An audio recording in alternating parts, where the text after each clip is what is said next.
আবার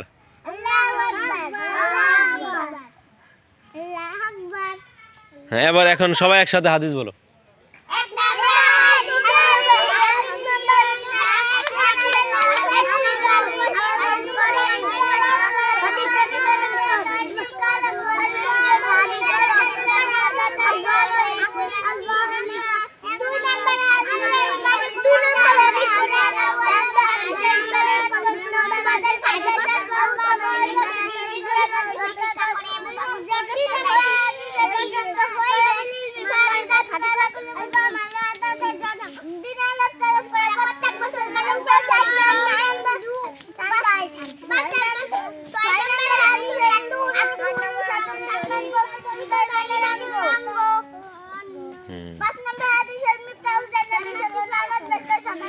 মাশাআল্লাহ, সুন্দর হয়েছে।